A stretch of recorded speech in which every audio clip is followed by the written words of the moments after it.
Two Jews, both big and tall, no subject too small for the good guys. A Mother's Dream premium podcast team, make it your weekly routine, it's a Good Guys. And if you don't give us 5 stars, what are you nuts? What are you nuts? Yeah, we're the good guys, we're not the great guys, we're just the good guys. Whoa. Mazel morons, welcome back to the Good Guys podcast. Ben, how are you? I'm wonderful. Can you tell that I'm wearing Claudia's sweatshirt? How are you? That's Claude's sweatshirt, huh? It is. This is a women's sweatshirt. What's it say on it? It says Los Angeles, established 2002, rag and bone. Okay, I knew that it had to be some high-end couture because at first, from this far away, it looks like she bought it at Venice Beach. Yeah, this is Josh. This is short on the sleeves. Yeah. This is short on the waist. Short over here. Can you see how it comes up to here? It's short, too short. But I woke up this morning, Josh, and I don't know if the same thing happened in Los Angeles. New York decided it's not summer anymore.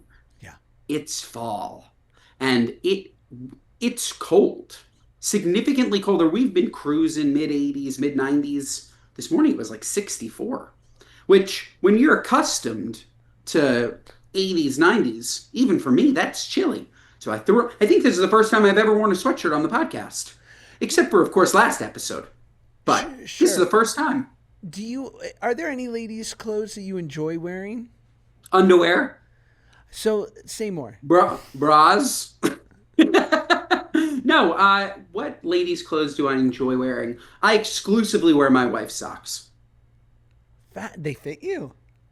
No, they don't. But we've at this point, I probably have 2-3 pairs of socks. I don't know where my socks go. Okay, I buy a 12-pack, I'm down to 1. Yeah. I buy a 12-pack, I'm down to 1. Somehow she always has socks, and she wears those like mid-ankle socks. I'm wearing her socks right now. I guess they'd be higher up on her thigh, but for me, they end up being short on the ankle. These are her socks. They look pretty good, right? Hang on, this stupid cord. They look pretty good. They look good. They look like you're about to teach an aerobics class in 1987. That's me, Aerobics Joe. Did you know that for most of the time that Richard Simmons was alive, until he walked away and said no more, that he had a fitness studio in Beverly Hills called Simmons, and you could go and do a group aerobics class with him every day at noon? Simmons? Simmons, hon. God, what I would do for a Simmons? Fuck! Now we can't even talk about people being skinny. Everybody's on Ozempic. We can't even talk about people being skinny. We can't. I want something called Simmons. How sick would it be if you and I had a Good Guys studio right in the heart of New York City where you could just come in, listen to 90s hip hop with a side of meatloaf, the singer, not the food, you fatties. Both. And you come in and you come dance. Just dance party for an hour. We still need to launch my dinner party series called Meatloaf, where you only listen to meatloaf and you only eat meatloaf. Yes. Okay? I think this should be a big hit. A big hit. This is a good transition, but I don't want to get away from ladies' clothes yet because I've done some pretty hilarious social media videos while wearing a woman's thong, and it is, how do I say this? It doesn't ignite anything in me that wants to cross-dress, but it was the moment that I put the thong on, I could appreciate feeling beautiful. Does that make sense? It does. Was it very uncomfortable, though? No, like surprisingly not. So you don't feel that string just up your ass? No, it was kind of just like, I mean, granted, I didn't get like straight Fatiana line. Like I just found an extra large thong at Target. I didn't want to do it to Paige. I think Paige was more upset that I was seen at Target buying a woman's thong than just taking one of hers. Oh my God. I would be too. And an XL. I picked up a thong and a case of Spritz Society. Both available at Target. Oh man. I've dressed like a woman before. Halloween's mostly when I dressed up like Ina Garten. Sure. For a video. I'm not gonna lie, Josh. I thrive in oversized women's clothing. How easy is that? Well, Ina is the goal, right? Because she's basically wearing tarps. She is. She is. Yeah. She just these are huge blue oversized button downs that are worn open. It looks and her like she hair has is- termites.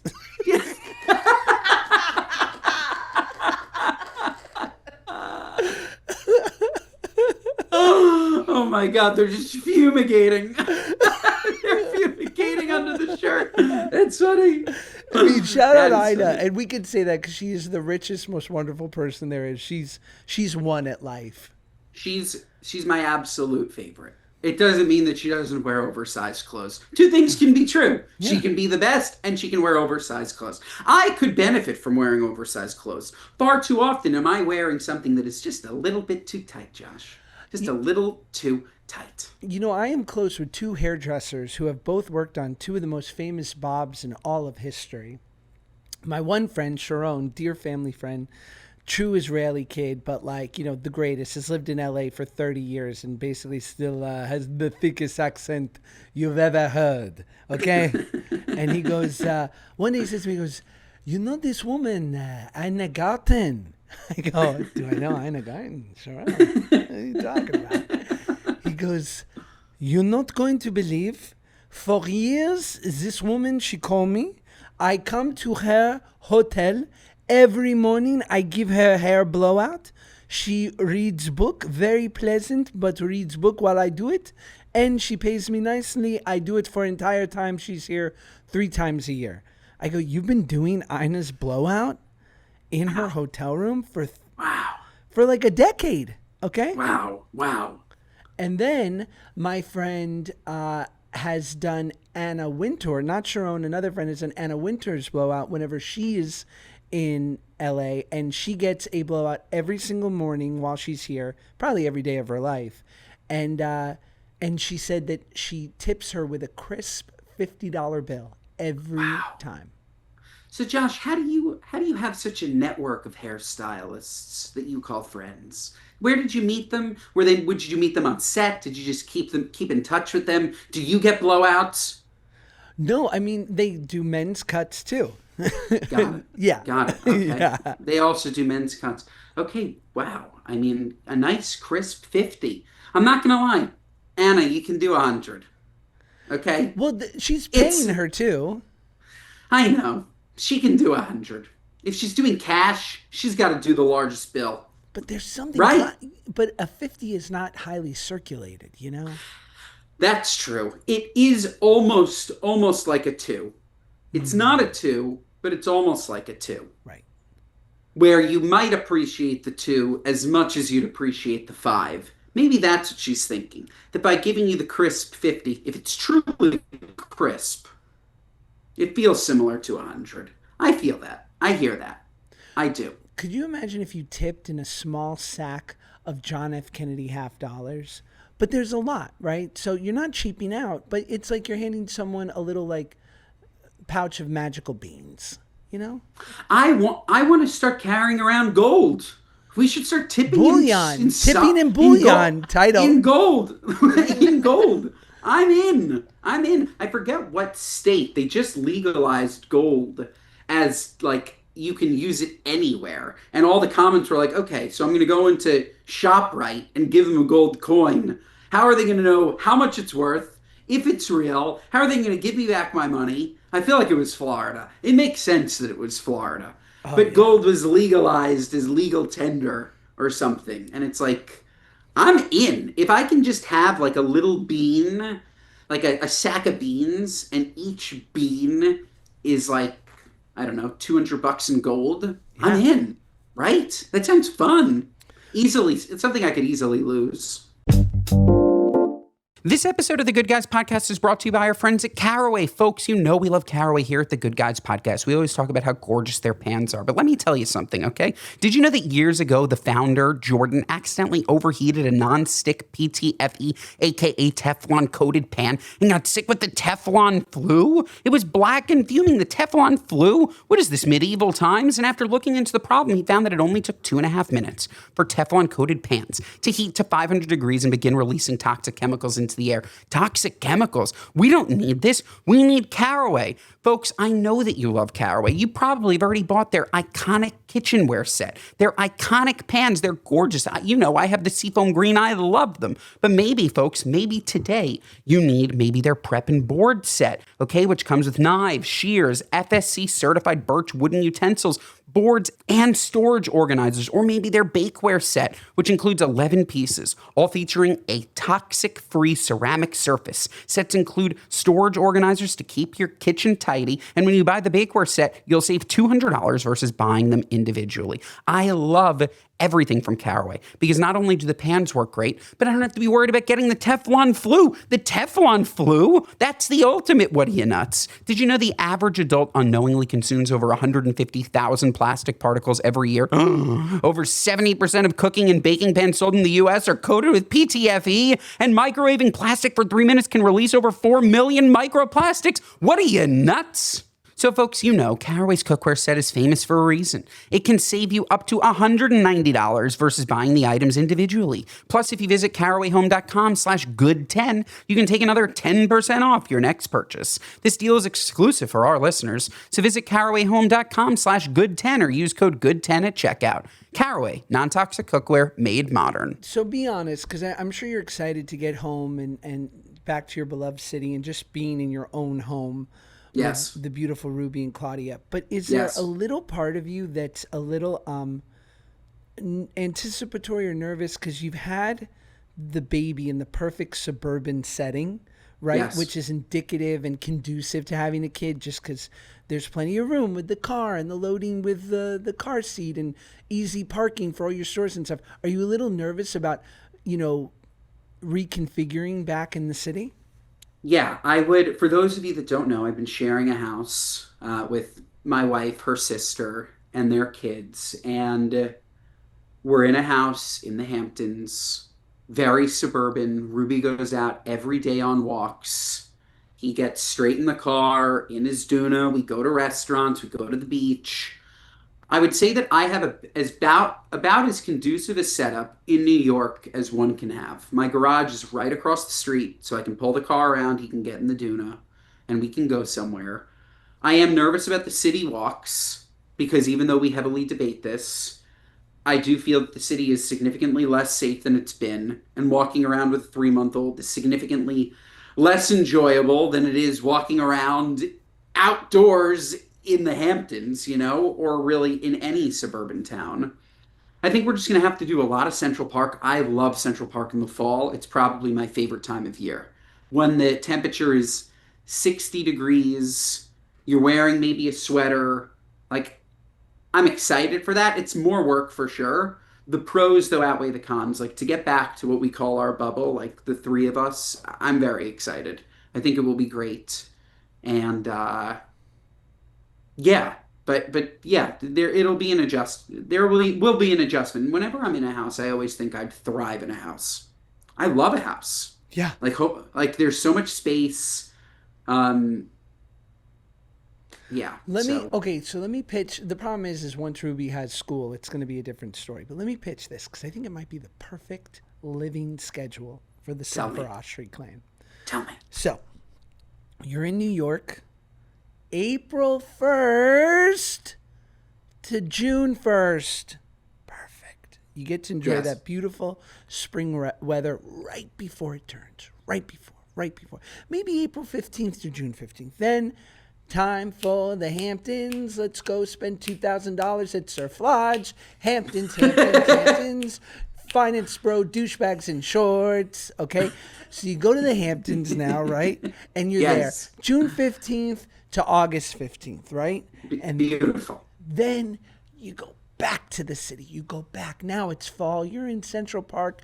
You're with the beautiful Ruving. It's a balmy 55-degree day. Sarah Jessica Parker's walking around masquerading like she's actually in love with Matthew Broderick, even though we know that can't be. Okay? It's beautiful, right? It can't be true. It can't be true.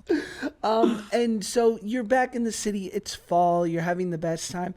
But then, and you know that day, and it's either a week before Halloween or a week after, where one strong gust of wind comes and you go, I can't live here anymore. Yes. And But then November 15th, yeah, we say it on three. 1, 2, 3. Florida. Florida. That's it. Yes. November Yes. 15th to March 15th, you're in Yes. South Florida. Have I Yes. just cracked the code? Yes. That would be the ultimate luxury. If that could happen, the ultimate luxury. Well, it definitely, Absolutely. and not just because you and your wife do well, which is amazing, but like, it's certainly within reason. Like, it's not a crazy 1,000%. luxury. No, it's 1,000% within reason. I didn't mean luxury from a price perspective. I meant just like to have the perfect life with perfect weather. Like Yeah. that is, I meant more that it's like a luxury to do that. And yeah, it makes a lot of sense. The only thing that you run into is school. So it's perfect until he goes to school. And then But you're good. You're good till school, right? Because he can go to preschool in Florida for half the preschool. Don't matter. He won't. it doesn't matter. Good for 5 years. You've cracked the good. code for 5 years. You've cracked the code for 5 years, which honestly sounds great. I'm in. Yeah. I already go to Florida like December, January anyways. I think It's a that's the move. This is the move, Josh. You want to come with me? Yeah, Crack the Poppy. code. You come to Florida November to March. We'll be bi-coastal. I don't know. I always think about this, and granted, this is like the most privileged conversation one could have, but I think about like what if you had like a boatload of money, what like the real hack of life is. And here's what I think.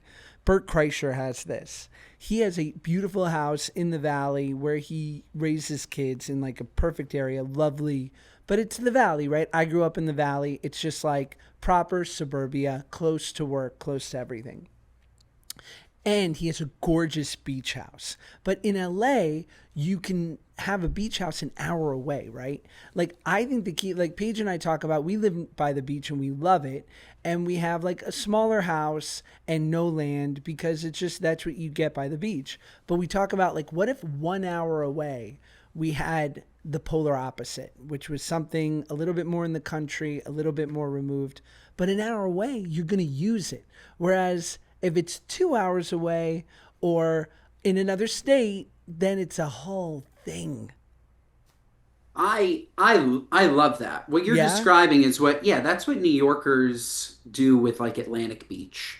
Atlantic Beach is our version of that. It's not the nicest beach. The difference with you guys is you have beautiful, perfect beaches that are an hour away, right? So I don't know why you don't do that.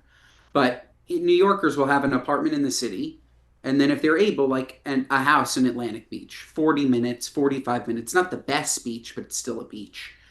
And this affords you both lives. I think for you, if you moved, I love that for you. I love that for you.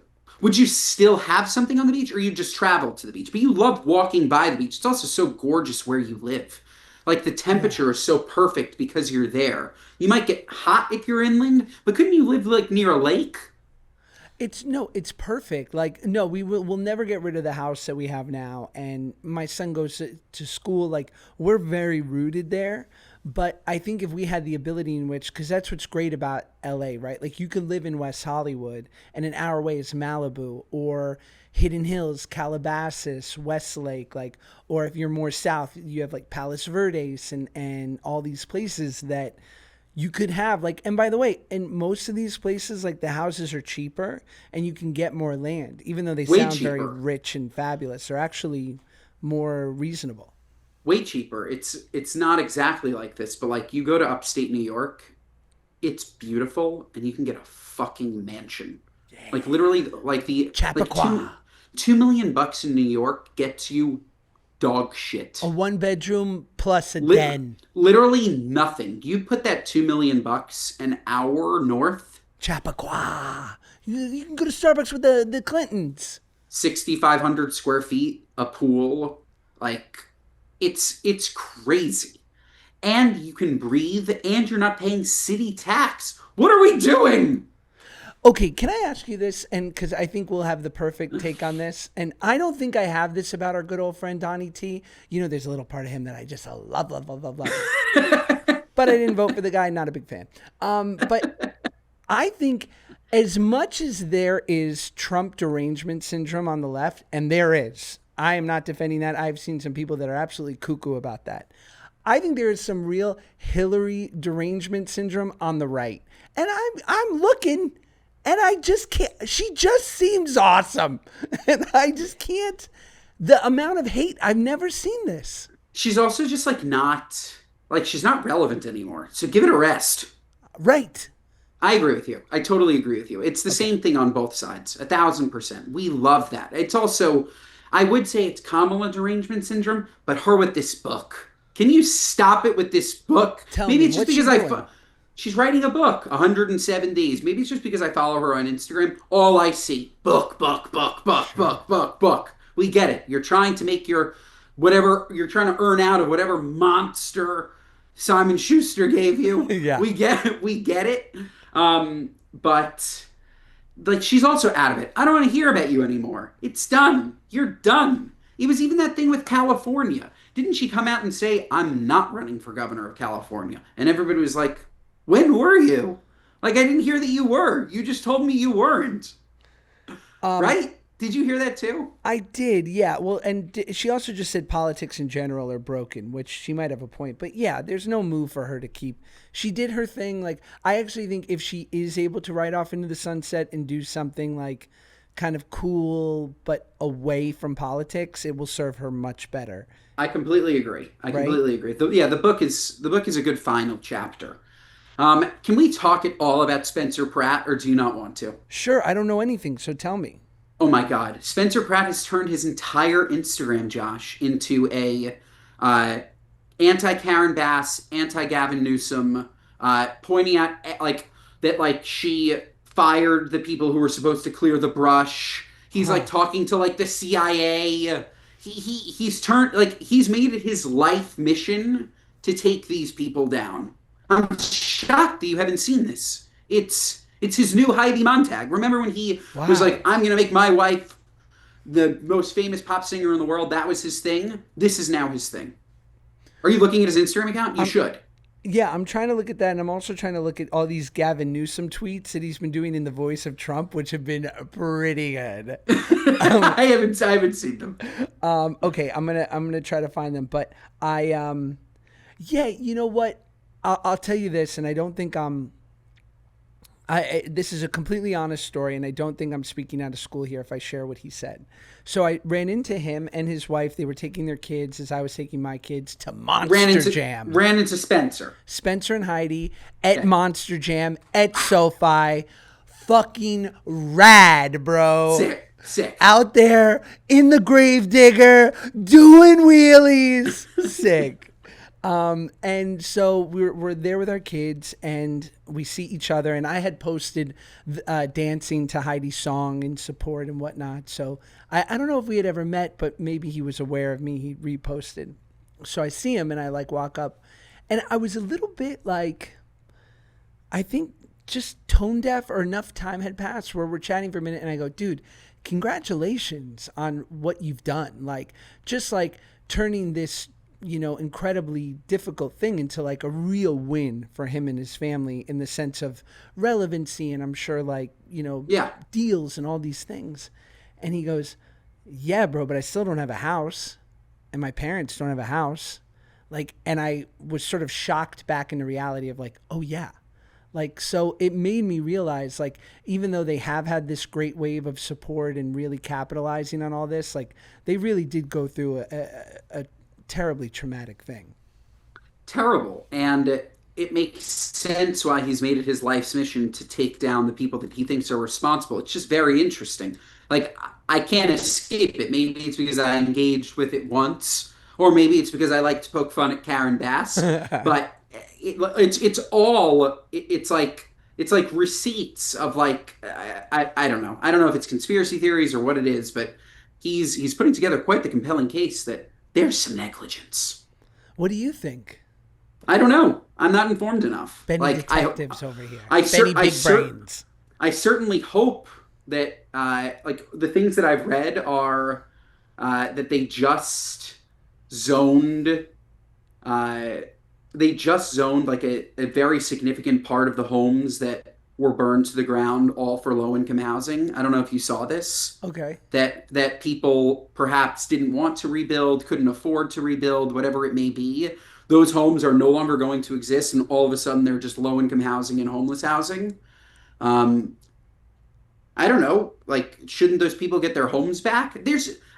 I don't want to get into conspiracy theory land Sure. because I definitely don't ever want to think that a politician would intentionally let a city burn ablaze is like the craziest thing to me.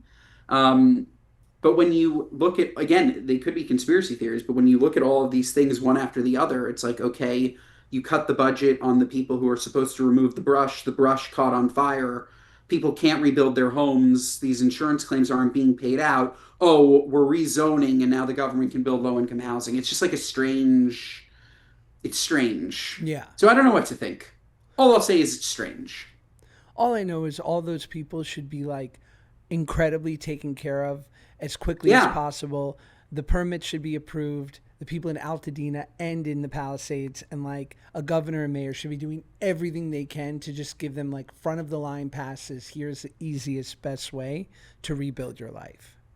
It doesn't even make sense. Like we can who gave stimulus checks? Was it Biden or Trump? Biden, oh, well, both. Both. Okay. At the drop of a hat, we can give what is that? $1,000, $2,000 to how much was it? Do you remember? We just tell the Treasury, print! Yeah. Keep printing! Seriously. What deficit? La, la, la, la, la. Yeah. At the drop of a hat, right? We print, what is that? We give trillions. Okay, let's say it's $1 trillion.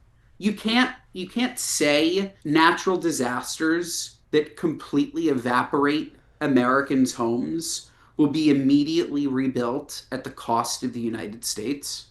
Like, again, something that is very obviously not arson, very obviously not insurance fraud, very publicly a natural disaster. I can't think of a better thing to use taxes for, or country funds, or like it's just.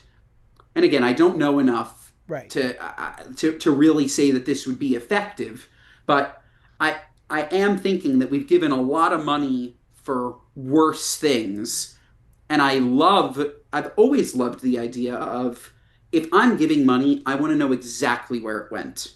That's why these big charities are tough for me to personally give to. I would rather give it to something that I'm 1000% sure I know exactly where it's going, right? And if I was told that we're raising money to build, like everybody needed to give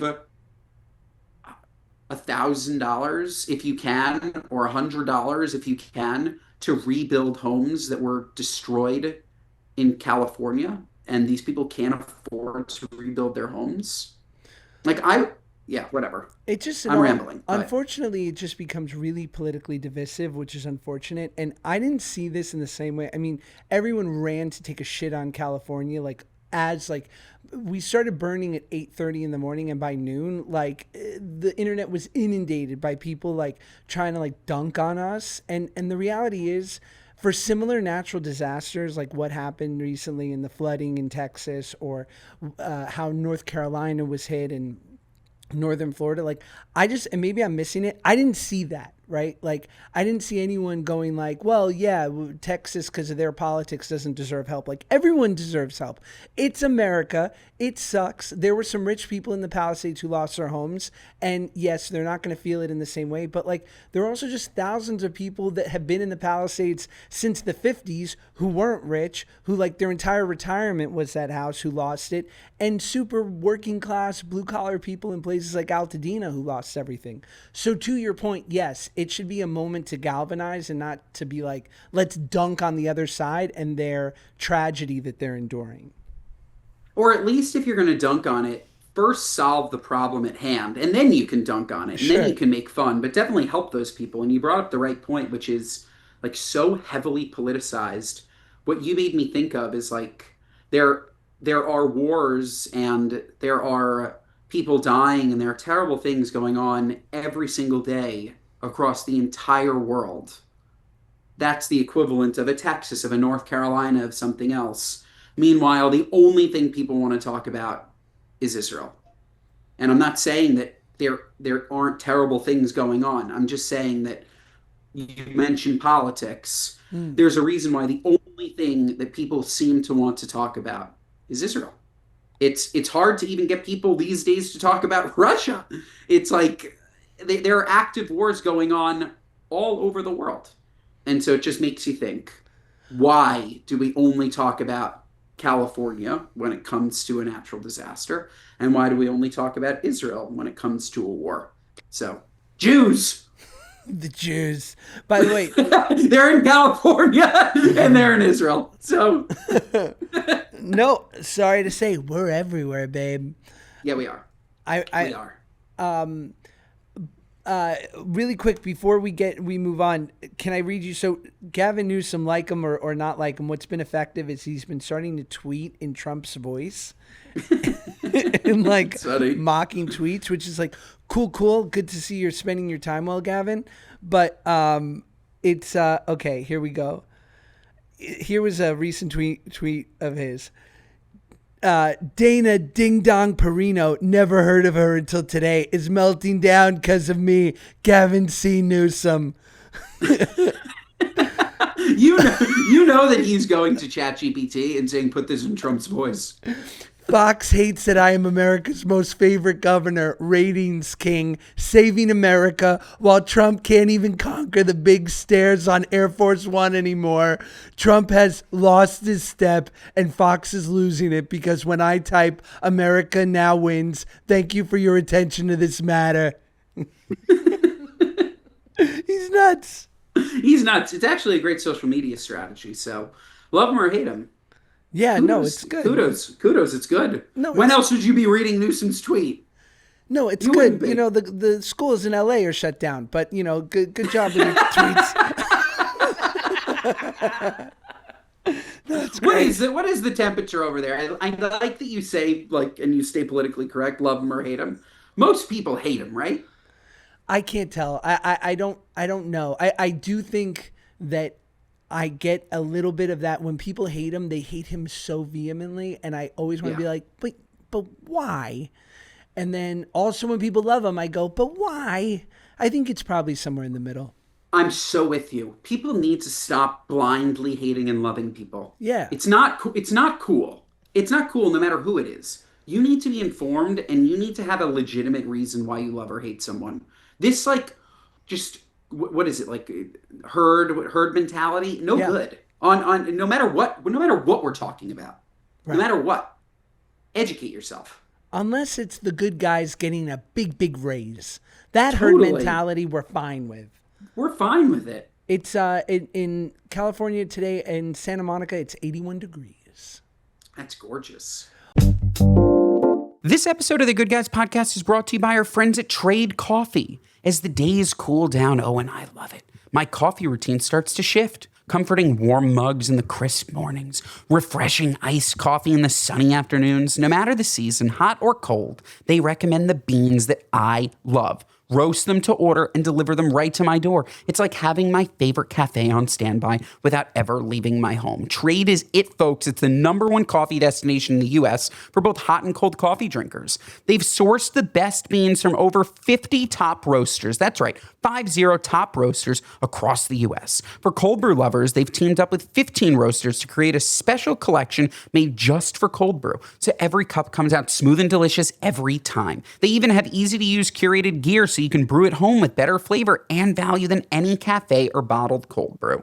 Trade's prices are on par with grocery store brands, but the quality is totally next level. Whether it's smooth cold brew or cozy hot cup of coffee to start your day, plus you're supporting local roasters, thank God, with every cup. It's a win-win. You can take their quiz to figure out which coffee is right for you. Folks, I did this. I love it. I love the convenience. I go into my fridge. I take my gorgeous cold brew. It tastes fantastic, and I know that it's fantastic because it comes from these gorgeous roasters. These roasters are fantastic. Roast season. Right now, Trade is offering 50. I love a big percentage off. 50% off a 1-month trial at drinktrade.com/goodguys. That's drinktrade.com/goodguys to get 50% off 1 month. Drinktrade.com/goodguys. This episode of the Good Guys podcast is brought to you by our friends at Byheart. Folks, new parents are professional spiralers. Google rabbit holes at 2 a.m., DMs to 5 friends, questioning their own instincts, Chat GPT. Byheart gets your questioning, especially when it comes to feeding your baby, which is why they made one infant formula that makes one big decision feel right away. One infant formula made by pediatricians and parents just like you. One backed by breast milk science and built for babies' brains, bellies, and beyond. Byheart can't end every spiral, but when it comes to feeding, they can simplify one big one. Raising kids raises enough questions. You'll question everything except this. Byheart, the formula that answers. Curious about Byheart? Head to byheart.com, spelled BYHEART.com, and use code GoodGuys30 to save 30% off your first subscription order for a limited time. Byheart is also available at Target, Walmart, and major retailers nationwide. Check them out in stores today. Additional terms and conditions apply. Byheart, the formula that answers. One infant formula made by pediatricians and parents just like you. One backed by breast milk science and built for babies' brains, bellies, and beyond. Byheart can't end every spiral, but when it comes to feeding, they can simplify one big one. Head to byheart.com, spelled BYHEART.com, and use code GoodGuys30 to save 30% off your first subscription order for a limited time.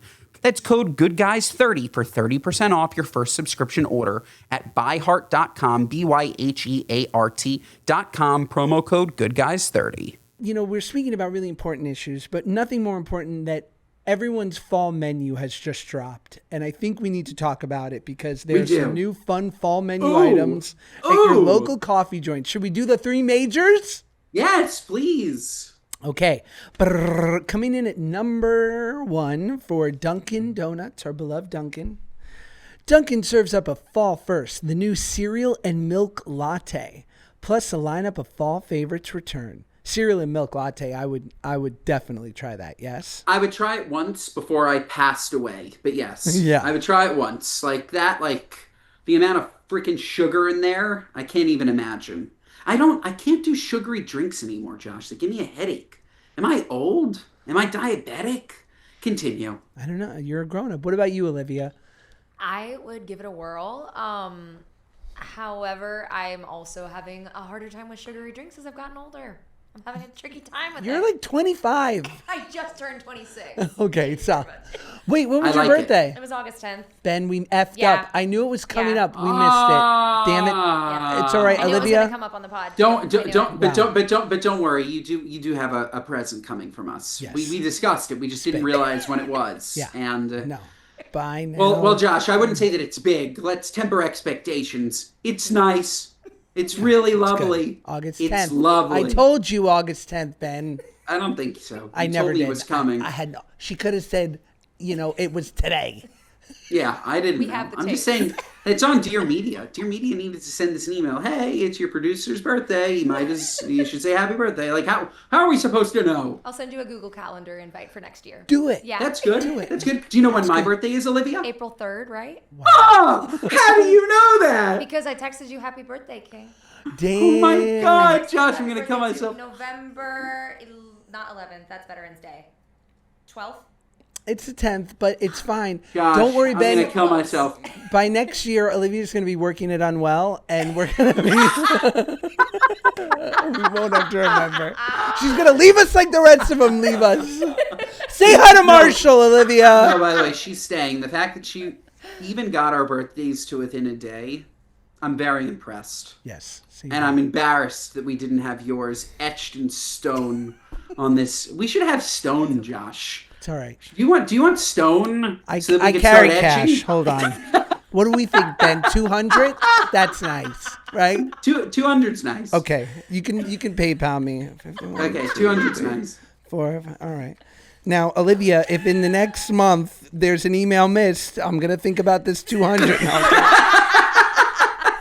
what? Are you serious? No. Yes. Josh. Yes. Happy birthday. Oh my Happy God, birthday. gentlemen. Happy birthday. This is Happy so much. birthday. Thank you. I feel like Anna Wintour's hairstylist. That's how you make it Happy right birthday. quickly. That's how you make it right quick. Well done, Josh. We clean up our side of the street here.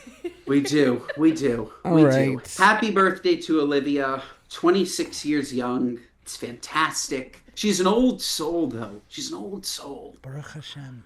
BH. PH. Our beautiful Olivia. All right, so the fall drinks back at Dunkin', the pumpkin spice signature latte, as we know. They have an iced pumpkin loaf. Great. You can add a pumpkin swirl to their favorite hot or iced drinks, but here's the part that I like. They're going to have pumpkin cake donut and pumpkin munchkin donut hole treats. Fun. That's I'm fun. all in. All of these sound fantastic. I like the branding of pumpkin munchkin. Yeah, pumpkin munchkin. Yeah, really gives you a visual. It does. They were doing a fun summer thing because I take my kids to Dunkin' like once or twice a month, where they were doing like 50 munchkins in a beach bucket with a shovel, and you could bring it to the beach. But So that's nice. I don't think that I live near a Dunkin' that participates in any of this because they're franchisees. Some of them they do the fun stuff. Some of them don't. My local Dunkin', the only thing that I can get is an iced coffee and something with bacon. There's bacon in everything. I looked even for an egg bite, Josh. They don't have an egg bite, no bacon. They don't have an egg and cheese, no sausage. 100% meat. interesting. Right? Wow. I thought that was terribly fascinating, but terrible. I was starving. I couldn't get anything. That's Nothing. upsetting. I thought so. That's So, weird. I mean, we definitely have some like flagship Dunkins out here where I feel like in New York, like you have one that's also sharing the space with like a TCBY yogurt shop. And We have very sad Dunkins that are really just used coffee for cops. Right. That's it. Like the cup of Joe, fantastic. Fantastic. But that's it. That's all that we use our Dunkins for. Nothing else. Otherwise, we're Starbucks or I guess like a Blank Street or Blank Streets have taken over the city. They're everywhere. You have Blank Street coffee by you? No. Yeah. They're everywhere. But I'm a Starbucks loyalist. Speaking of cops, did you see the video of the Rhode Island Attorney General, the AG, who got arrested for being like drunk and disorderly outside of a restaurant with her other Karen friend? No, I didn't see this. AG is Attorney General, right? Mm-hmm. Yeah. So I guess she's an AG AG, or is she an outside assistant U.S. attorney? Assistant AG, I think. She's an assistant AG, right? 'Cause she wouldn't be the AG of Rhode Island. So anyway, it's her and her friend, and they're outside, and she's obviously a big fancy lawyer for the Rhode Island government, and they're basically outside of a restaurant trespassing because the restaurant kicks them out because they're like, you're drunk and you're annoying, and she just keeps telling the cop, she's like, turn off your body cam. And he's like, no. And she's like, I'm an AG. I know the law. Turn it off. If I ask you to turn it off, you have to turn it off. And he's like, ma'am, that's bullshit. No, I don't. Like, I'm leaving this on. And it's bad. And she got arrested and her Karen friend got arrested. And it's wild. And she works for the government, so I can't imagine what that's going to be like. What I would give, Josh, just for one night, for me and you to be drunk and disorderly. Yeah. I want to be drunk and orderly. I want to do everything you tell me to do, but I'm just a little bit fucked up. Oh, man. Well, Starbucks, their lineup, they're going to have, returning fall favorites. Ooh, let's just go. They're going to have the pumpkin spice latte, pumpkin cold brew. Here's something fun. The new fall items, pecan oat milk cortado. A new coffee drink featuring pecan and oat milk. And Pecan? Pecan, sure. Okay, just checking. And they're going to have Italian sausage egg bites, a new savory food item for the fall season. Okay, that's too much. Italian sausage egg bites? I don't like the way that sounds. Yucky. Yeah, it's making me think of like Vinnie Guadagnino's whole hog. Yeah. Right? Does it sound like little mozzarella's just huge dong? Like it's just Italian sausage egg bites. I don't need to hear that. No good. And then my beloved Tim Hortons, because you know that I'm Canadian. You are. I think this offering actually sounds top tier. They're going to have pumpkin. What's that about? Let me tell you what it's about. Their pumpkin spiced iced cappuccino and maple cinnamon sugar cold brew. Yum. I'm a maple guy. You? Love maple. Love. That said, I'm sorry. Everybody's going to hate me for this. There are just some things, in my opinion, that are better, that aren't the real deal. And one of those for me is maple syrup. Wow. I prefer on my pancakes a nice Aunt Jemima. I think it's top of the line, or sorry, pearl milling, okay? Pearl milling versus this. Sometimes, I guess it depends on what type of maple syrup you get, Josh, but sometimes you get that fresh maple and it just doesn't taste as good. Sometimes you get it and it's delicious, but I don't think that fresh maple is always better. Yeah, artificial flavoring in general is better. It's just like an umami punch. Yeah, it's delicious. Yeah. It'll kill you, but Good. it's delicious. Yeah, totally. Well, quick story before we get to Speakpipes. You were in the news recently, Ben. Man with world's largest penis slips, breaks arm in shower because giant penis got in the way. It was a very embarrassing incident. Being well endowed isn't all it's cracked up to be. We've heard of people whose mammoth members have injured their partners. However, a UK man with the world's largest Johnson reportedly hurt himself after slipping and breaking his arm in the shower because the Titanic tallywhacker got in his way. The post is nuts. Nuts. The AI specialist frequently goes viral for his enormous unit, which at 14 and a half inches long is reportedly the biggest medically proven wang in the world. He even has a cast of his privates at a museum in Iceland. But yeah, I guess he was getting out of a hot shower and he couldn't see his feet. And he slept and broke his arm. It obscured his view. I think, here's a question for you, Josh. If you had a 14 and a half inch wiener, would you have a penis reduction surgery? The same way that a woman born perhaps with triple J's probably gets back problems. I do not. I have zero interest in a hog that size. Sounds incredibly inconvenient. I don't know what pants you wear. I would get penis reduction surgery of the hog. No, I'm sending you a picture of him standing outside, and this scumbag wears khakis. Oh my God. By the way, that's he also big wang highlighter. He also reported his own wang to the Guinness Book of World Records. Right. Like, how do they know he is the biggest wang in the world? Because he went and told everyone. So true. He's like, hey, look at me and my khakis. All right, let me see. Look at Jesus Christ. I know. I'm going to puke. What a piece. You did, like, I don't know why I zoomed. Ugh. I know, it's nuts. Ew. It reminds me of that new menu item at Starbucks. I would only the Italian sausage. I would only take public transportation if I was endowed like that. I would never take an Uber. But what happens if you're on the subway, your fat wang brushes up against the pole, and all of a sudden you're like the Empire State Building. Right. Like, it must hurt to get an erection in something that confining. How does that? No good. What do you? I mean, those pants did look very stretchy. I don't know, Josh. I don't know. He must uptuck permanently. Sheesh. Right? He's a snake in his pants. I can't think about it anymore. I don't want to. It's disgusting. Should we get to a Speakpipe? Yucky. Yeah. If you want to ask us a question, get some advice, go to speakpipe.com/goodguides. Keep it brief. Brevity is key. We don't want to hear. You have to see this picture. It's vile. And he is like so gross. Like, woo! God doesn't give with both hands, my boy.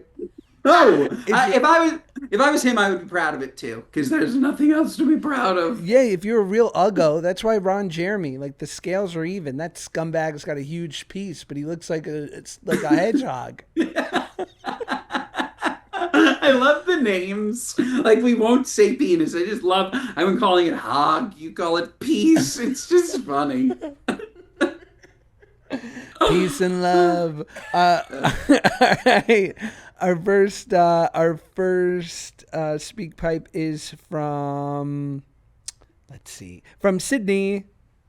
Toaster here. I have a question as a first-time expecting mom.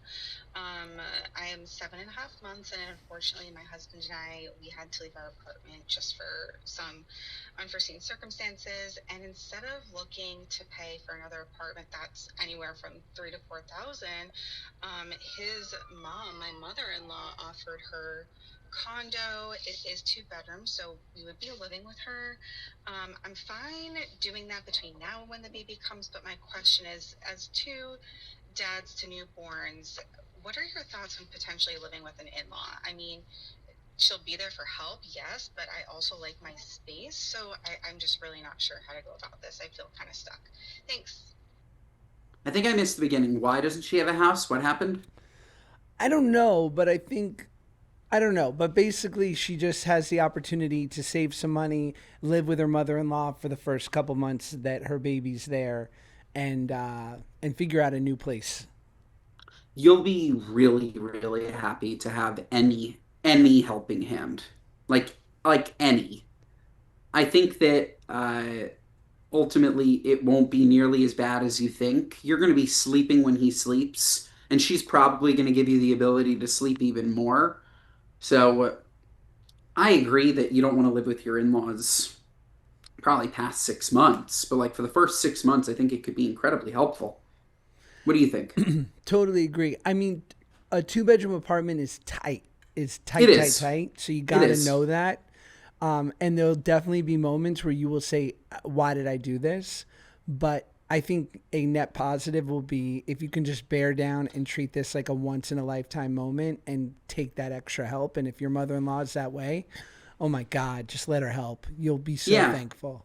Yeah, and maybe like it's on your husband to lay some ground rules, but like just have her knock before she comes into the bedroom. Like try and create some space within this 2-bedroom. And make sure there's mutual respect. But I think as long as there's mutual respect, I think it will be more. I think it'll be a net positive. Totally agree. Let's hear from someone good, someone exciting, and someone fun. Let's hear from Anonymous. Oh my gosh, hey, good guys. I heard Josh say like a couple episodes ago that most of the speak pipes he gets suck and they're just like a pain to listen to. And I was like, you know what? I have a lot to give and I should be giving it. So I want to try to be like a regular Thank you. piper. Okay, here's my question. So my parents are divorced. They've been divorced since I was like 10, so like 20 years. Growing up, obviously, I had to do all of the separate holidays, like the birthdays, Christmas, 2 of everything. Hated it. Now I have my own child. I want to do one event where everybody comes. What ends up happening, I invite everybody. My dad will say, hey, I don't really want to get together with everyone, meaning he doesn't want to go if my mom's going to be there. How about I do something special for her on, like he'll pick like a different day. So why don't I do like a lunch on Saturday? It'll be like our little birthday celebration. I think this is obnoxious. Like, come together for your grandkids. But some of my friends are like, well, I understand it's an uncomfortable situation. They don't want to be uncomfortable. Well, personally, like, my parents were divorced, but my kid's parents aren't divorced. She shouldn't have to have 2 holidays. I don't know. What do you guys think? I think it's not about your dad, and it's not about your mom. So I actually completely agree with you. Like, it's nice if he wants to do something extra, but this idea that, like, they can't put aside their differences to come for their grandchild means that they're incredibly immature. It's just not a thing. Like, it's not about you, Gramps. I don't think Olivia totally agrees with you, Ben. I can see from her adorable nod. I was not expecting to not agree on this point, and I'm interested to hear because I feel like you would think I would totally be on board with that. But I think 100%, if you plan a birthday and your father doesn't want to be there, then it's on him to completely plan his own thing for your kid right? Like, this is not on you to plan two things or to have like, oh, we'll have an additional brunch days later. Like, if he wants to do something lovely and nice and cute, great. But I was thinking about this. I was listening to the great Robbie Hoffman, like, and you're seeing this already with Ruby. We spend our entire life as parents with our kids till they're 18, but really until they're well into their 20s, where everything is a compromise for them. Like, everything. And, you know, I don't know the exact dynamics of what happened between the mother and the father, but like, he's probably a guy in his 60s, and for whatever reason, like, he doesn't want to do that. So it sucks. It's not cool. It would be better if he could suck it up. But you live in the world that is, and you love your dad, and he doesn't want to do that. So you go, okay, you won't be a part of that thing. He won't really be missed. Your kid doesn't care. And if anything, they get like a little double dip. So maybe it's on you to not care. I see that, but and this is not like a bar mitzvah or like a baptism. But then what if the mom wants that too? What do you mean? Like, what if, so it's the mom and the dad, they both don't want to see each other, they both don't want to come to the party. They both want to do their own things. Then all of a sudden you have the mom doing something, you have your party, you have the dad doing something. I think that what she's saying is that she just wants the convenience of being able to throw a party and have her parents, unbiased, show up, not for her, not for them, but for their grandchild, who has nothing to do with their personal disagreements or problems or divorce. Like, I hear you, but I do think that in your 60s, you can just buck up. But I get what you're saying. You're probably right. I think if it was a baptism, a bar mitzvah, a graduation, obviously, you know, there's one, like, suck it up. But I guess, like, if I had a birthday party for Max, and then one day the following week my mom was like, I'm going to pick him up at noon and take him to lunch and a movie, and we're going to get dessert and celebrate. And then a couple of days later, the father I never met suddenly wants to show up for Max. I'm like, what about me, Dad? But he comes back from the dead and he's like, oh, I want to take him to Dave and Buster's, you know, a couple, like, that's so easy. Like, oh, no, that part makes perfect sense. The part that you're forgetting is that Paige threw a gorgeous birthday party, but invited them, and they declined. Like, she threw it also for them. I know. I see what you're saying. But you're right, too. I think you're more right, but I'm just like, I guess I'm trying to understand the world that we live in. But I do see what you're saying. I think that people just need to forgive and forget a little. It's been long enough. Your child now has a child. Whatever you were arguing about that you got divorced over, like 40 years ago, you can put aside for 18 days and 18 years. That's what I'm saying. Yeah. A day a year. In theory. And is this a small party? Sorry, I have more questions. Because now I'm thinking about this. I agree with you, Josh, if this is a 10-person party. I disagree with you if this is a 30-person party. If it's easy to come and avoid your former spouse, no reason not to come. If this is a 10-person awkward dinner between grandma, grandpa, mom, dad, kids, that hardly sounds like a party. Then that's a different story. Okay? That's a little bit more awkward, and I'd understand why you wouldn't want to do that. But to your point on a bar mitzvah, I don't know if you said quinceañera, but we can throw that one in there. Sure, a baptism. Different story. Very easy to avoid being chummy with someone. I think it depends on the size of the affair. Yeah, but I also think, like, in 12-step we learn, like, how to live with unresolved issues, right? And, yes. You know, inevitably, I think it's like, first and foremost is getting over that hurt, because there's hurt for you, there's hurt for your kid, but I think you just have to, like, make your peace with, like, live in the world that is instead of the world that we think we deserve. And, like, you have parents that have mishigas. It could go really deep. We don't know how dark and shitty their marriage got before it ended. And maybe somebody paid, maybe someone didn't, maybe someone held out on child support. You don't know. And they're just not down to clown. So yes, it should be this way on paper, but it isn't. So then it's incumbent on you to not be disturbed by it. How disturbed are you going to allow yourself to be? That I completely agree with. Yeah. That said, we're not asking them to clown. They don't need to clown. Yeah. Just show up independently for your grandchild. You're right. But you're right as well. There's so much here. This is deep. A deep Speakpipe. So deep. This one less deep. Anonymous. Hi, Josh and Ben.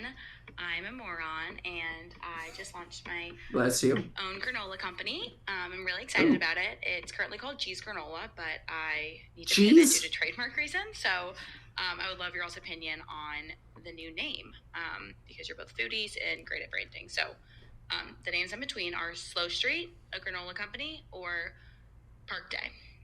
Slow streets are streets in San Francisco where I live that are blocked off to cars and encourage more community movement, like runners, bikers, dog walkers, anything. And then Park Day kind of speaks for itself, but I'm between those two. So would love your feedback. Thank you. Did she see that the original name of the company was called Cheese? Her G's? I think she said G's Granola. G's Granola. Ah, G's Granola. Better than cheese. I hate to be the one to tell you this. It actually doesn't matter at all. Make it as short and as distinct as possible. If it rallies around a street, that's great. Nobody's going to give a shit. The only thing that they're going to care about is, does the granola taste good? How maybe are the macros on the back? Is it available at my local grocery store? But otherwise, it's going to be short, sweet, something that people can remember, and distinct, not like other granola companies. So I'm happy you can go with G's because G's is just not, it's not like different enough. I don't know, G's, it's just weird to me. What was the first one? Street side? I like Slow Street. That's fine. Slow Street granola. It's not great. It's fine. It sounds like an episode of Sesame Street for kids with special needs. You know? Sorry. No, that's good. Don't say sorry. And on that note, that is our show. Wait, we didn't do What Are You Nuts? And on that note, what are you nuts? What Are You Nuts moment of the week are gripes with people, places, and things, both big and small, whatever's sticking in your craw. Ben, what do you got? The other day, I was on a Southwest flight. Don't ask. That's a story for another day. Love. And we land, Josh, and immediately, I don't think that the wheels had even touched the air conditioning. They shut it. They shut it off. And you still have to, you wait on the tarmac, you're waiting to get to your gate. There's at least a half hour. This plane went from, it was a perfect temperature the whole flight, to scalding hot. And when I asked the flight attendant, she said, yeah, it's totally normal to conserve energy to shut the air upon landing. What are you, nuts? I'm still on the plane. I'm scorching hot. I'm sweating. I'm in a middle seat because I thought that there's no chance in hell that anybody is on a Southwest flight from Islip to PBI on a Wednesday in August. But of course, it was a full flight, Josh. I'm row 30, middle seat, no air. What are you, nuts? You probably checked in late, too, because you took it for granted. You didn't check in at the 24-hour mark. No, I didn't think that I needed to pay for priority on Southwest. Who's going to Florida in August from Long Island? Yeah, first of all, there should be no Southwest airline on East Islip. You know what else is nuts? Not giving this episode 5 stars. That's a what are you nuts? Listen to us wherever you get your podcast. Watch us on YouTube. Share our clips. Instagram and TikTok. Mondays and Thursdays, folks. We will see ya. Next time. Next time.